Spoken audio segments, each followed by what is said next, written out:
Obtained from criminals? Criminal deals, in the sense that these criminal deals resulted in all these losses for investors. So it's just...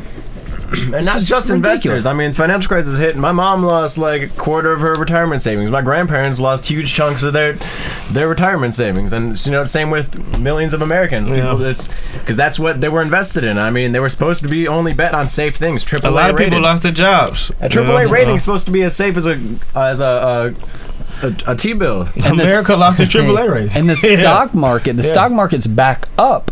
That's great. If you stayed in the market. A lot of people, when they see their life savings go out the window, they get scared and they sell. Well, you know what? That's when other people who know when to wait for a bargain are buying it up. So, unfortunately, the general public is just left to the vicious market of you know, Wall Street, and they don't know what to do. Like, I even tried to talk. I worked with a lady who was afraid she was just like, oh, it's just going to go down from here. And I was like, you know, this is your retirement. You shouldn't sell out of the stocks. Right now, it'll probably go up. Right? Like, she sold out of her stocks. Thank you, Wall Street. Some trader made probably a few $100,000 off of her poor decision.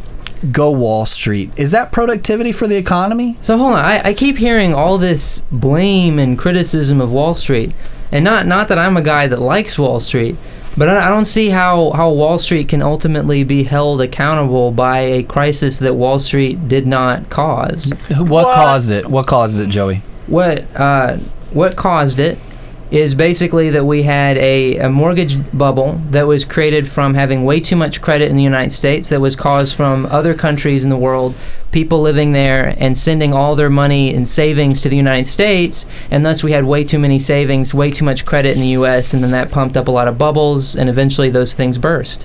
So when John Bogle, the former CEO of Vanguard Group, says that we had a failure of gatekeepers who said it was Congress, it was the judiciary, it was the Supreme Court, it was the SEC, it was Greenspan, it was the Federal Reserve, it was the rating agencies, it was public accountants, it was the financial press, it was the security analysts, it was the directors of the banks, and the stock owners of the banks. When John Bogle blames those 10 factors, is he wrong on all 10, Joey? When John Bogle says that, John Bogle is basically wrong. Oh. Yeah, because look at this. The things that you guys are criticizing about the banks, and I like a lot of this. I like a lot of this criticism. Joey, I want you to get more specific. Okay. I'll try to get specific. Wait, what do you want me to get specific on? Too much credit being in the country causing the housing crisis. Yeah. Because I would say that it's one, predatory lending, which was... I mean, there was a need for it created on Wall Street once they created all these CDOs and credit default swaps, and they thought they could manage the risk and make tons of money. And, Jamie Dimon was sitting in Congress, said that they just thought the housing market would never stop going up. I don't even know if... I find it hard to believe that he meant that. I think that's perjury. But that's the thing. That's a part of what allows a housing bubble to... You need two things for a housing bubble to be created. One, you need way too much credit, which we had way too much credit. And two, people need to be that ignorant of a housing bubble. They need to be that ignorant of the reality that, hey, animal spirits when prices go that high... Exactly. When animal spirits get out of control, things are going to fall. Joey, explain something to me. All right. So you're telling me your position is that rating agencies had no role in the financial crisis. Is that your position? No, it's not. Oh, because you just told me that John Bogle was wrong on all 10 points, and rating agencies was one of those. So you withdraw that one. Basically, he's wrong. I stopped listening after you mentioned the first things. Okay. So you just say things without even listening. That's good to know. Plutocracy Now listeners, make a note of that. I didn't say that all 10 things says were wrong. Things without listening. No, you're taking words out of my mouth. Now hold on. Scott wanted me to be more specific. I don't know what he wanted me to be more specific on.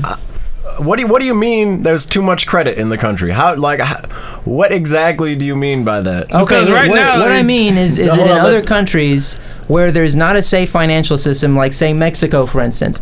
People will save up their money in Mexico, but then they buy U.S. dollars and use those dollars to buy treasury bonds, mortgage-backed securities, or just save it in U.S. banks.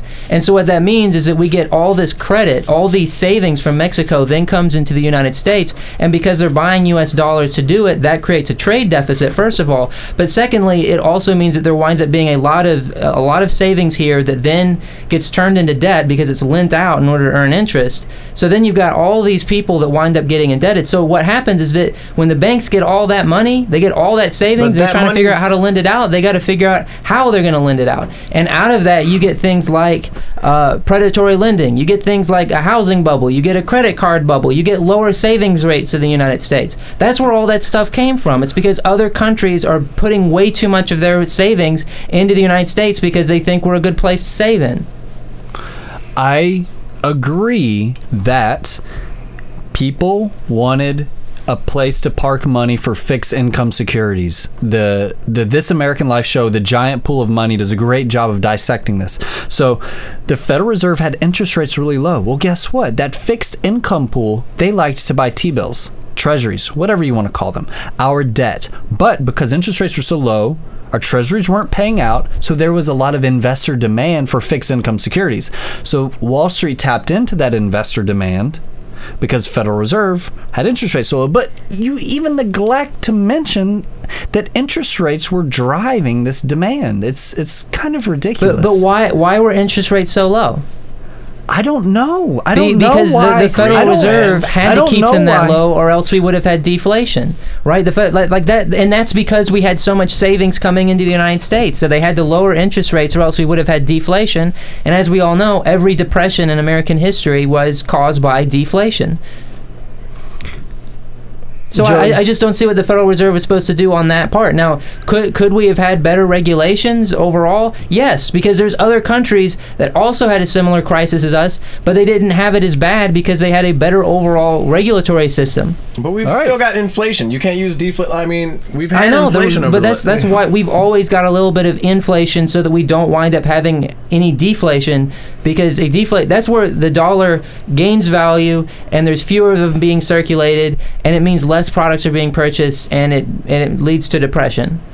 Deflationary spirals, so to speak. Yes, that's the economic term. No, I understand. I don't think deflation is a good thing, and I don't remember all the macroeconomic policy things of concerns of deflation or not. And so I understand what you're saying, but you also just conceded that regulation played a role.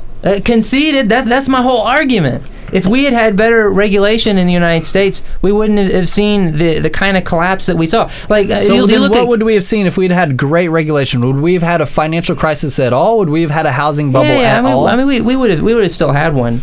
But because really, well, if we don't take into account, a lot of people we look at how.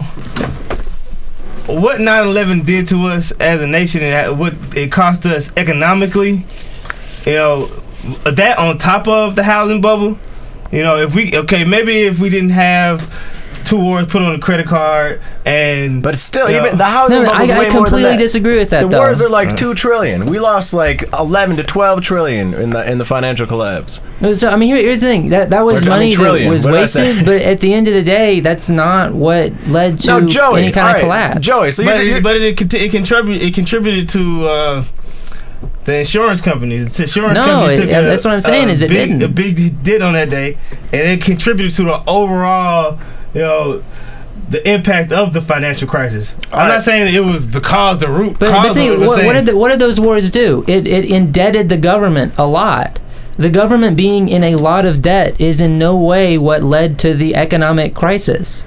But I don't see how there being tons of credit in this country did either. I mean, what if that credit was invested in an industry that would eventually be profitable?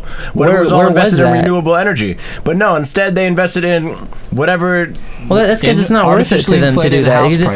It's going to be profitable too far into the future, so companies weren't going to invest in it back then. Yeah, that's the kind of thing you need. Subprime mortgages, which are very unprofitable in the near future. Like, how is that better? Because they didn't know that. They made a big mistake on that. They thought that goes to show you. I mean, banks were investing in subprime mortgages, thinking that was a good idea because they really didn't think that mortgages were going to go down. They thought people were going to pay this stuff. I know a lot of people did, but it doesn't mean. But still, that's what I'm saying. Credit is not. You have a real deterministic view of it. And like I thought I was determinist, but you've got basically saying there's tons of credit, so the housing crisis was inevitable. Oh, okay. So let me ask you this then: why did Britain also have a financial collapse? Why did mortgage bubbles also show up in Spain and in Canada and in Australia and Japan and all these other places in the world? Why? Like if it was just something American, then it would have just happened here. It started here first, and then no, it didn't. That's the ours. thing. It's not. That's not how it happened. No, it partially was. I mean, a lot of it. I mean, these banks, AIG FP, for instance. If you want to talk about Britain, AIG, Financial Products Division. Basically, if you want to say that there's one division of one company that caused this crisis, it's AIG FP.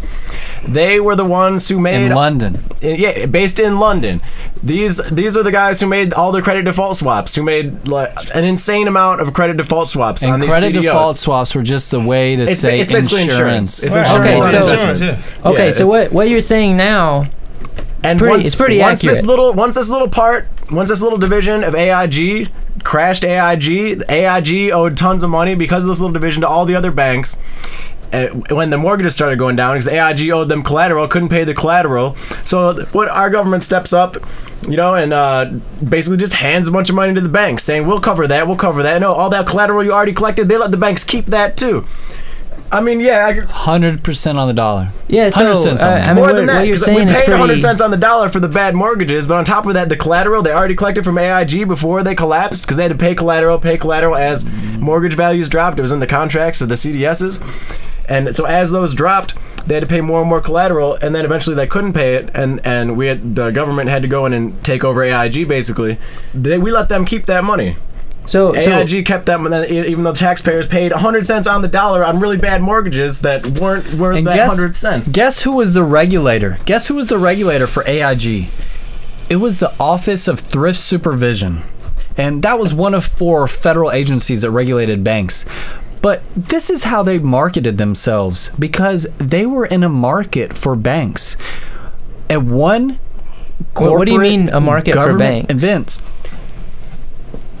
The Office of Thrift Supervision, like other bank regulators, got paid based upon how many banks they regulated. Oh. Therefore, they had an incentive to say, we'll cut through the red tape. So there was a great event where there were all kinds of regulators there and banks there to be like, hey, we're the Office of Thrift Supervision. And so they had a cut the red tape event.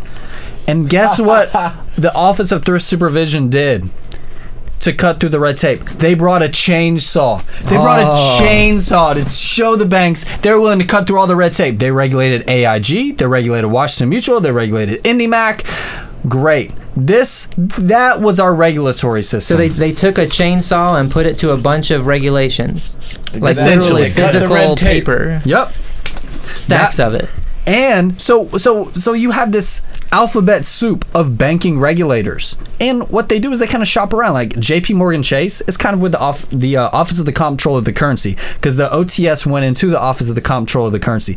But what Dodd-Frank should have done was to put it under one regulator, one regulator. So that there's not this like gaps here. No, one. We know it's this. These guys regulate banks, but no, we have it still split up between the Fed, the FDIC, and the OCC.